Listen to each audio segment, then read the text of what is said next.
I did 2,000 push-ups a week for a year. Let's grab a beer and talk about what I learned.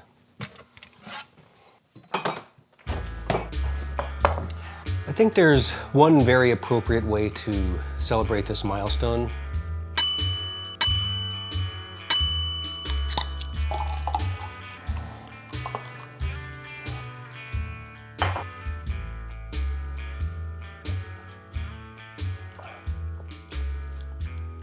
Oh, Pliny, my Pliny. So what I set out to do was 500 push-ups a day, 4 times a week, or 2,000 per week. Now the goal would be no redistribution of push-ups because I knew if I said, oh, I didn't do all my stuff on Monday, I'm gonna push it off till Tuesday, it would never happen. So my ground rules were either 500 in a day or 0 in a day. And I would account for this manually, which we'll talk about in point 2.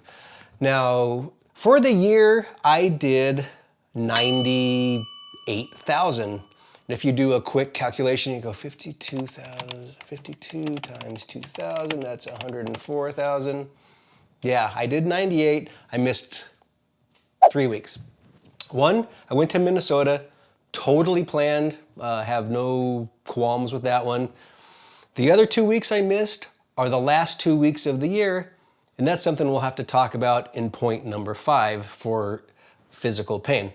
So what did I learn as I went through this process? Well, let's talk about the 5 things I learned, starting with point number 1. Write down your goals and be very specific.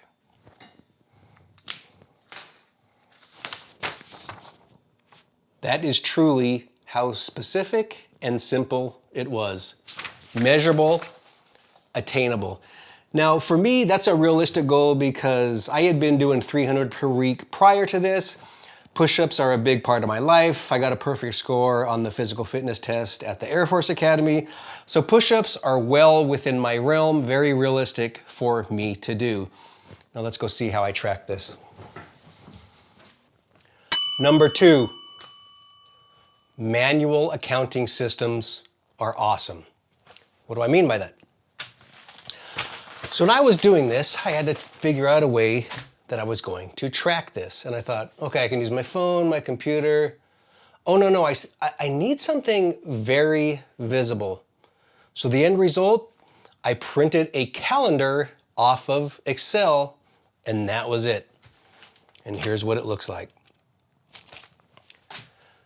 For each set of 100, I would draw a dot. So once I got to 5 dots for the day, each completed day would get a set of hash marks. Then I would do that the next day and the next day and the next day, or whichever 4 days that I was going to do it. Then when I finished off that 4th day, each box got a second crosshatch, like you can see here, and that's how I knew that a week was completed. Now, why do it this way? For me, it was extremely visible, which is what I needed. I can't tell you how many times I would come upstairs, sit down, and go, yeah! I've only done 200 and it's 4 o'clock. I got 300 more to go. And it made it very easy for me to track what I was doing. And that thing was screaming in my face when I didn't have my 500. So moving forward, I'm going to use a manual accounting system like this for the goals I set. It's just very easy to use.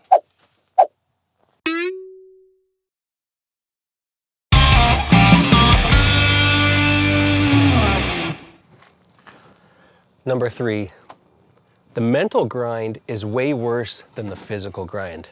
I can't tell you how many days I woke up and just was like,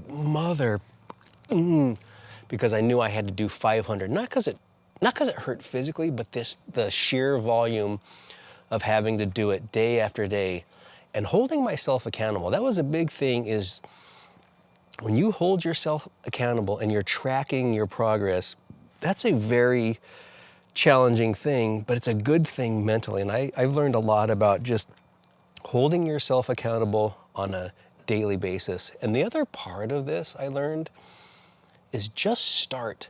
On those days, like a Saturday when I push it off till the very last minute, the thing is just start. Get on the ground, do 100 push-ups. And then you crank out the second 100 and you go, I'm damn near halfway done. So it's this mental part, this mental block that you have that makes it seem like it's worse than it really is. Overcoming that part is a huge life lesson in just starting something. There's a lot of quotes you could use here, but just start the thing. For me, get on the ground, do 100, make a dot, and start the day. That was a huge lesson learned for me. And just to piggyback on that last concept, this is one of my new projects, recording sound. I literally know that you plug this microphone into this port here, and then I don't know where it goes from there. But here's the thing, just get started. Tomorrow, I'll know what this knob does, and then maybe the next day I'll know what this knob does. But I don't know anything about it. It's just about starting, making a goal, and making incremental progress.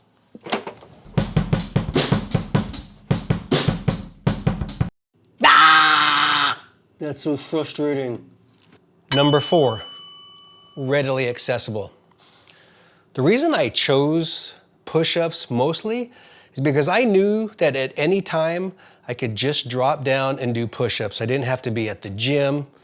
I hate going to the gym. I know I will likely never work out ever again at the gym. So I needed something where I could just drop down, do it in the middle of work, in the middle of being productive, and just do it.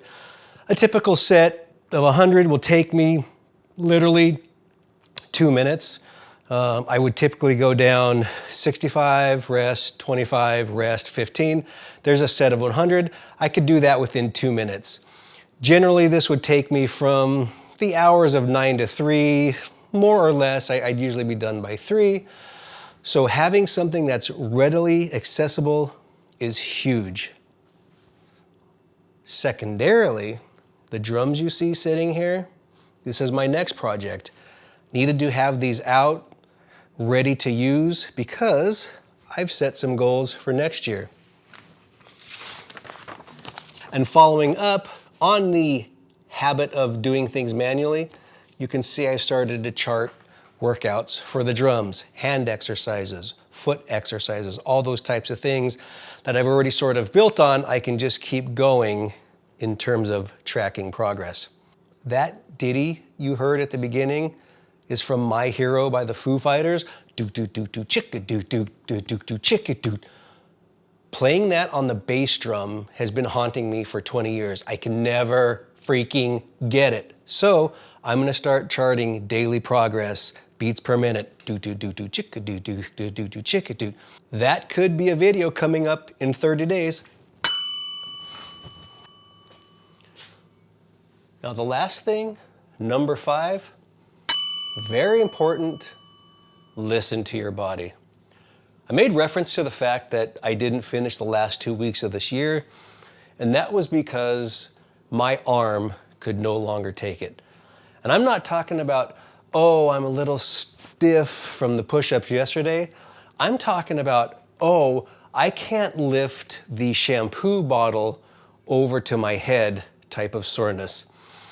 It was in my elbow. That always happens to me, whether it's tennis, whether it's lifting weights, P90X with the pull-ups used to do it. I always get pain in my elbow. I'm talking about the kind of pain that would keep me up at night where I couldn't sleep. So I finally just said, screw it. I'm not doing these last 2 weeks. So you may have to adjust your goals midway through, but just listen to your body, listen to what's going on, and then make adjustments. It's not that big a deal. I was so hyper obsessed with finishing the year with only missing that 1 week in Minnesota.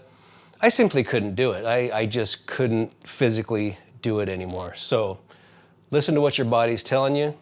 Go set some goals and start tracking yourself and keeping yourself accountable. Happy New Year.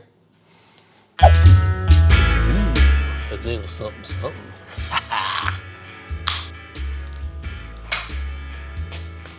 Hey, my work for the year is done. Now go get started on yours. I gotta work on my bass drum foot.